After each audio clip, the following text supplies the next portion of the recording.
Hey, happy Friday to you. Welcome back to the Friday Funnies. Well, another week is in the books and odd things are still happening. It started out with the No Kings protests across the country. I didn't go to that. I also did not go to the No Queens and the No Jacks protests. I'm just worried that somebody will start a No Jokers protest and I'll be out of work. Oh well, let the cards fall as they may. If you have kids, if you're around kids, if you've recently seen a kid, you're probably baffled by their new catchphrase, 6'7". That's it. Just 6'7", which, if you ask them what it means, it means nothing. It's been traced back to several roots, but none of them are worthy of a catchphrase. Now, I have a 6-year-old granddaughter who says it a lot, so I decided to turn it into a learning experience. Since I know what her answer is going to be, I ask, what's the square root of 36 and 8 minus 1? The answer, 6'7". Lesson learned. Try it with your kids, it's great fun.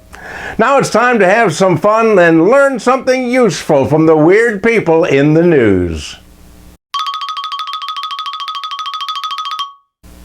Lay's, the classic chip company, is undergoing a rebrand because its customers are not as bright as they thought. Using a survey of unknown origins, Lay's determined that 42% of its customers didn't realize that Lay's are made from real potatoes. Excuse me, but if 42% of potato chip eaters don't know what they're eating real potatoes, no wonder we get the political leaders we get. The new brand is going to include the words, made with real potatoes on the front. Now, if the American public is really this stupid, I think they should also be told that party-sized chips are not enough for a party, pot pie has no pot, and Cheese Whiz contains neither.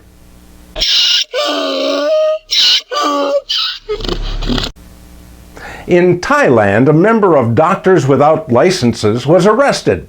Pitaya Mulin, who's also known as Chang Yi Modify, is a 51-year-old self-taught doctor who performs specific surgery on men, such as wiener enlargement, circumcision, and pearl implantations, which, when I looked that up on Google, made me gag a little bit, so go ahead, look it up. The fact that this guy was performing these operations illegally is added to by the fact that he did them all in the back seat of his 1990 Toyota Corolla. Not clear how many patients Chang Yi Modify, but if you're one of them who handed your family jewels over to a man with a knife in the back seat of a junker car, you, my friend, are our dumbass of the week.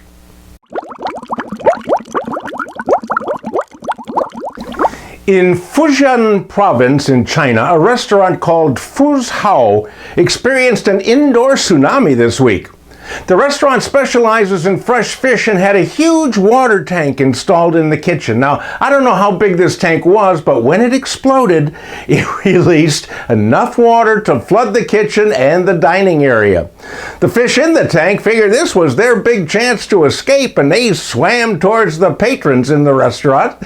Some screams were heard during the fish invasion, but you've got to admit that serving fish that swim to your plate is the freshest fish you can find.